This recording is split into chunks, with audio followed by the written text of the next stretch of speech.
la relación entre la inteligencia emocional y las emociones, y hoy vamos a enfocarlo para el lado de la compasión y la autocompasión, ya que se vino el frío, estamos todos medio sufriendo el frío, entonces bueno, vamos a tratar de enfocarlo para ahí.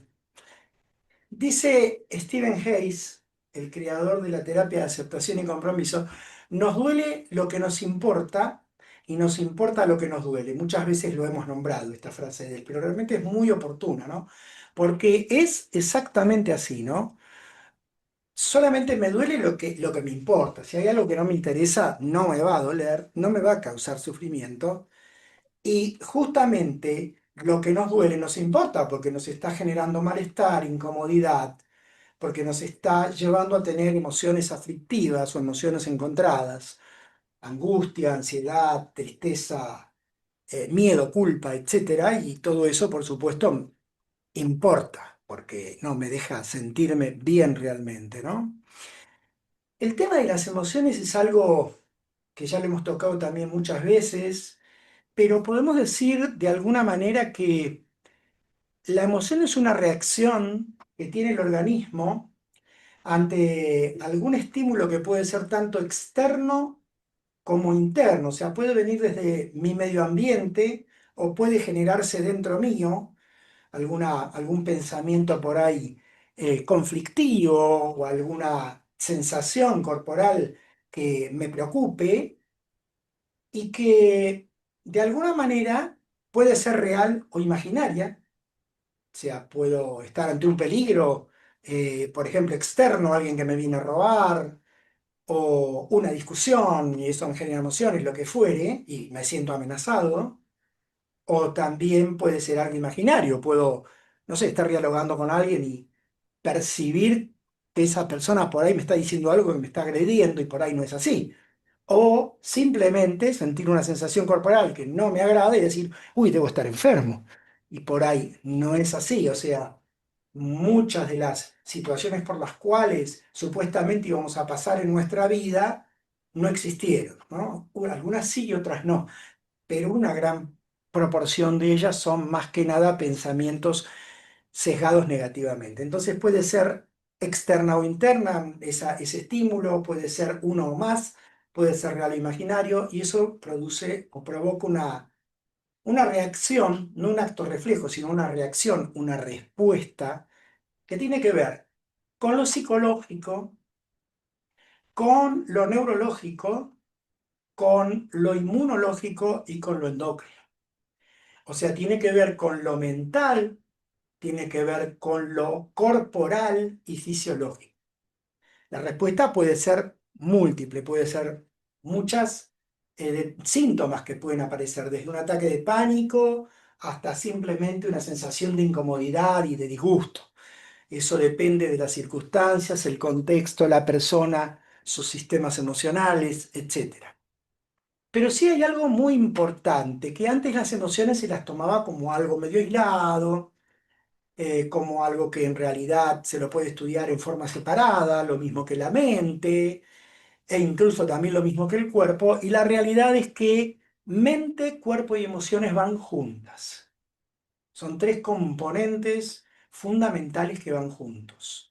De hecho, la neurociencia actual tiende claramente a explicar que mente, cuerpo y emociones es una sola cosa, porque tienen tan íntima relación que es imposible separarlos como para poder estudiarlos en forma separada, no como aislada, para nada. Yo puedo en mi mente sentirme mal y asociarse a emociones que no son buenas, ¿no es cierto? Como también empezar a sentir síntomas en el cuerpo. O también puedo empezar con algún síntoma corporal porque, no sé, me pasó algo y eso me genera un pensamiento de preocupación y justamente empieza a aparecer ansiedad, angustia.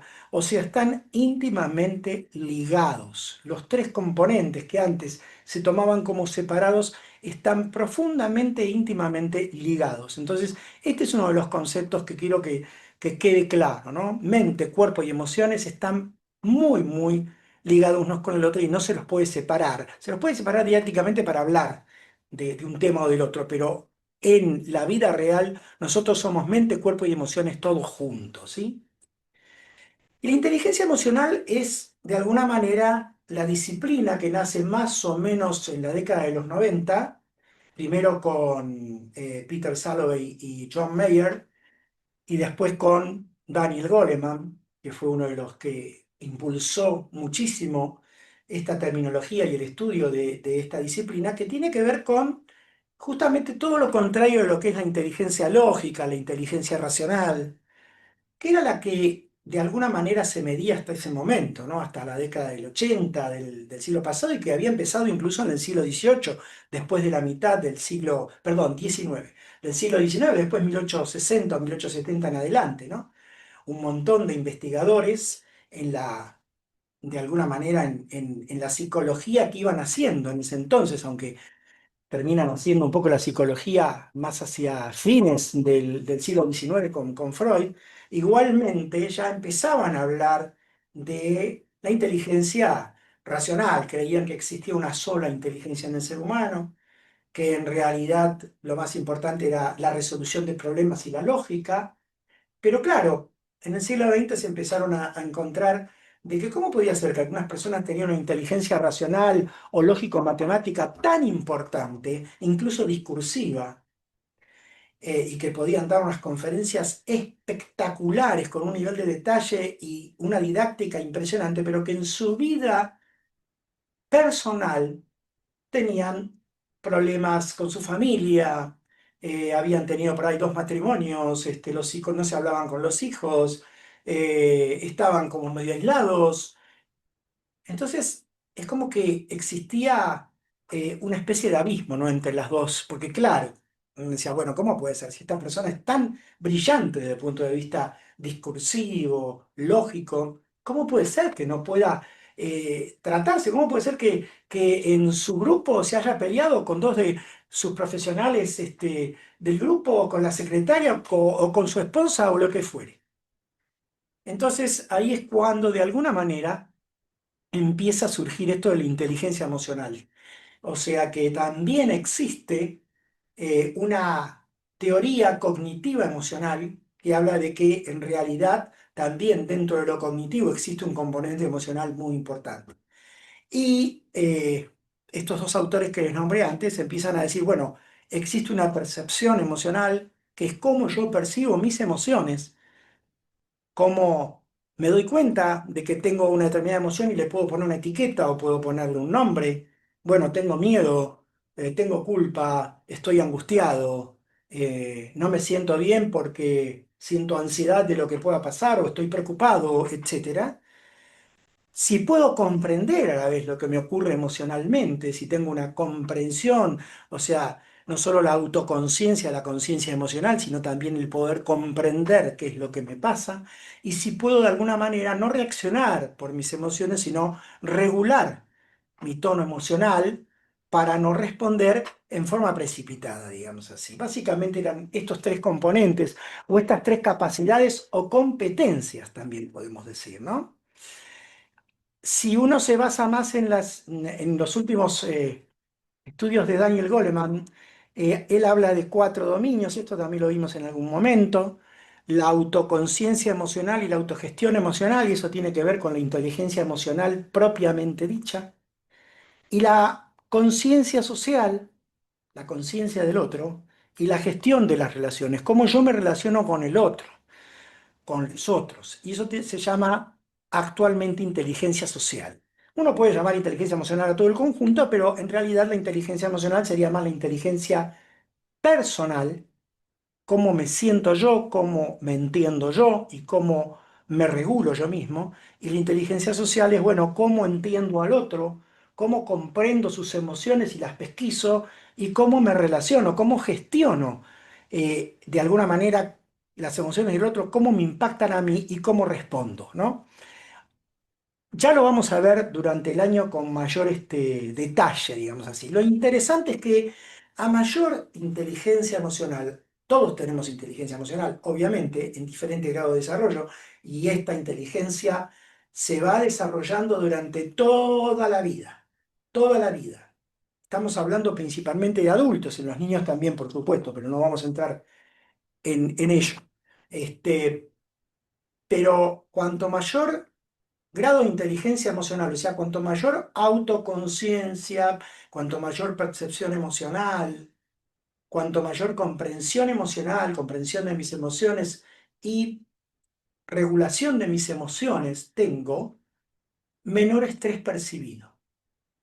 O sea, no siento al estrés como algo invalidante, sino que lo siento como algo del medio o de mí mismo y cómo está la relación con ese medio, pero no lo siento como una amenaza. Va bajando el nivel de amenaza que tiene el estrés. Y eso es muy importante, porque percibo el estrés de otra manera, porque me siento mucho más tranquilo con una mejor comprensión de mí mismo, por así decirlo, ¿no? Y acá, en todo esto, tiene mucho que ver, en especial en la relación con los otros, el tema de la empatía. El poder comprender plenamente al otro, o sea, comprender sus razones, que sería la empatía cognitiva, yo entiendo lo que el otro le está ocurriendo, percibir sus emociones, que sería lo que se llama empatía emocional, o sea, tengo una recreación emocional aproximada a lo que el otro está sintiendo,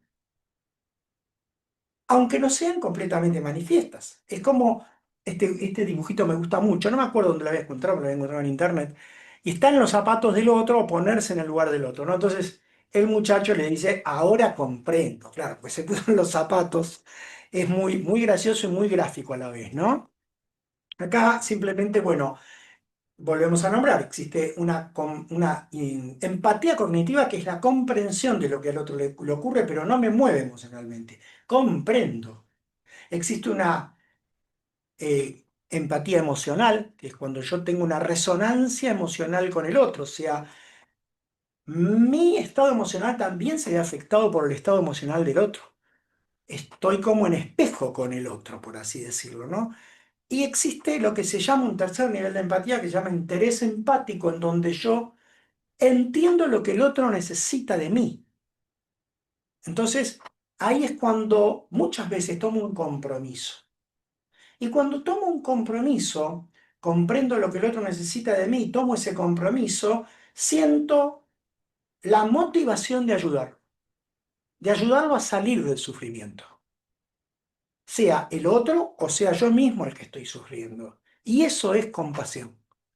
Compasión es la motivación que genera el sufrimiento humano en mí y que hace que yo me movilice a tratar de ayudar a ese ser humano para poder limitar el sufrimiento y para poder prevenir un sufrimiento futuro en lo posible. Eso puede ser porque lo escucho atentamente, porque le doy un abrazo, porque de repente trato, esperen que voy a aceptar a otra persona más, o porque de repente trato de buscar alguna solución para lo que le está ocurriendo, porque lo acompaño de mil maneras. Pero la compasión implica motivación, motivación y movimiento. Bueno, motivación tiene una raíz etimológica que viene del movimiento, lo mismo que la emoción. La emoción también tiene una raíz etimológica que viene del movimiento. Siempre son, la emoción moviliza, la compasión moviliza. ¿Qué pasa con la autocompasión? Una característica humana que la practicamos muy poco. Porque ¿qué es lo que ocurre? Fíjense aquí a la izquierda, cuando yo tengo dolor, cuando algo me duele, por supuesto me genera sufrimiento. Pero ¿qué es lo que hace el ser humano habitualmente? Genera resistencia, generamos resistencia. O niego la situación, o de repente la rechazo, o critico, o huyo. Siempre tengo algún mecanismo de defensa o varios que son mecanismos de resistencia, porque no quiero pasar por ese dolor, porque ya me impactó, me hizo una primera herida, digamos así. Cuanto mayor resistencia opongo al dolor, más sufrimiento tengo. Por eso el sufrimiento es igual a dolor por resistencia. ¿Qué es lo que me pasa cuando estoy en ese momento de sufrimiento, de dolor? Primero me sobreidentifico con el sufrimiento. Es lo que hacemos los seres humanos. Nos sobreidentificamos y por qué, y mirá lo que me pasó, y claro, y yo, esto, ¿cómo me pudo haber hecho esto? Me empiezo a identificar. Cuanto más me identifico, más amplifico el sufrimiento. También los seres humanos tendemos a aislarnos. Cuando estamos sufriendo tendemos a aislarnos. O nos callamos o no compartimos lo que nos está ocurriendo, ni siquiera con alguien de confianza, o no queremos ver a nadie, o nos vamos a algún lugar. A veces nos aislamos y buscamos alguna forma de evadirlo, ¿no? Y también nos autocriticamos. El autocrítico, que es uno de los constructos mentales que tenemos, empieza porque te das cuenta, si yo te dije esto te iba a pasar, porque sos un estúpido, sos una estúpida, porque esto, porque lo otro, porque aquello. Entonces, ¿y por qué me pasa esto a mí? También nos victimizamos, porque el autocrítico de alguna manera también genera una victimización. Entonces, eso lo único que hace es mantener ese ciclo dolor, resistencia, sufrimiento, dolor, resistencia, sufrimiento. Y lo que tenemos que hacer es en realidad, que está acá en esta columna que ven que dice compasión en verde, es ante el sufrimiento, primero tomar conciencia. Tomar conciencia de que estamos sufriendo, de que el sufrimiento es parte de la vida. No vamos a transitar nuestra vida, dure 1000 años o 100 años, sin sufrir. Tal vez el sufrimiento mínimo por un dolor no muy importante, o tal vez sea un sufrimiento máximo, pero siempre vamos a pasar en nuestra vida por momentos de satisfacción y momentos de sufrimiento, por momentos de bienestar y momentos de sufrimiento. Entonces, tenemos que saber que eso es parte de la vida y tratar de tomar conciencia. Porque, ojo, que hay muchas veces, muchos de nosotros, ante un dolor, lo negamos de tal manera que no tomamos conciencia de que nos han lastimado, que nos hemos lastimado. Entonces es muy importante tomar conciencia frente al sufrimiento, sea porque nosotros mismos nos lo hemos provocado o porque una circunstancia con una causalidad o no al azar nos ha generado sufrimiento. El segundo punto es que ante el aislamiento tenemos que tratar de transitar o cambiar hacia la humanidad compartida. ¿Qué es la humanidad compartida? Todos esos lazos invisibles que nos unen como seres humanos, que nos hacen seres semejantes. Nosotros los seres humanos somos diferentes y semejantes. Somos diferentes en una serie de competencias, de características, pero somos muy semejantes en nuestra esencia. Somos muy semejantes en todo lo que tiene que ver con nuestra esencia básica, con nuestra humanidad. Y eso es compartido por todos, por lo cual tengo que darme cuenta que en este momento seguramente hay alguien más que está sufriendo igual que yo, tal vez más que yo. Y eso me permite aliviarme, ya me genera sacarme como un peso de encima. Y eso es muy importante también. No me aíslo, sino que trato de alguna forma de entender que todos sufrimos y que seguro muchas personas están sufriendo igual que yo en el mundo en este momento. Y en vez de criticarnos, en vez de pegarnos palos, maltratarnos, empezamos a tratar de generar amabilidad hacia nosotros mismos, de tratarnos con ternura, con cariño. Si estoy sufriendo, bueno, estoy sufriendo, esto es parte de la vida y tengo que transitarlo, pero voy a brindarme, no es autocomplacerse, sino que es simplemente tratarse amablemente en vez de pegarse palos. Estos son los tres componentes, conciencia frente al sufrimiento, humanidad compartida y autoamabilidad, que la doctora Christine Neff y el doctor Christopher Germer en el año 2012 postulan como o realmente destacan como los postulados importantes de la autocompasión, siempre comprendiendo a esa compasión como esa motivación proactiva, como dice el slide, que tiende a aliviar el sufrimiento propio y de los otros, ¿no? Entonces, la autocompasión es poder cuidarnos a nosotros mismos cuando sufrimos o cuando cometemos errores o pasamos momentos difíciles, como también cuidaríamos a un hermano, a una hermana, a un padre, una madre, a un primo, a un amigo, a un hijo. Entonces, si nosotros tenemos la capacidad como seres humanos de poder cuidar al otro que está sufriendo, ¿cómo no nos vamos a cuidar a nosotros? Sería algo ilógico. Entonces es para reflexionarlo y poder comprenderlo.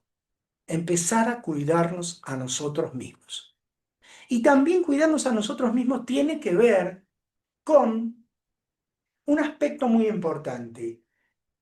Nosotros podemos en esa autocompasión ser sensitivos y tener una autocompasión sensitiva en cuanto a decir, bueno, realmente soy sensible a lo que pasa, a lo que me pasa a mí, a lo que pasa alrededor mío, con mis compañeros, con mis jefes o jefa, con mis subalternos, lo que sea. Pero en realidad también puedo demostrar en forma compasiva lo que se llama compasión fiera, esto también es un concepto de Christine Neff, el saber poner límites con amabilidad para que no me sigan lastimando. Y esto está muy estudiado y muy demostrado. O sea, no sabemos poner límites, no sabemos decir no. Muchos de nosotros nos cuesta. Algunos dicen que no de más. Bueno, está bien. Pero algunos son más asertivos, ¿no? Ponen el no cuando corresponde. Bueno, nosotros tenemos que aprender a tener esa conducta más asertiva en donde podamos expresar lo que nos pasa sin ofender al otro y saber trazar un no, un límite en forma compasiva. No así, ¿eh? No, pero ¿qué te pasa? No, no. Mira, discúlpame, pero no, no puedo por esto y por esto. O por esto. O mira, ahora no puedo. Entonces, eso también es importante aprenderlo, ¿no es cierto? Para poder empezar de a poco a reflexionarlo, meditarlo reflexivamente y empezar a incorporarlo, ¿sí?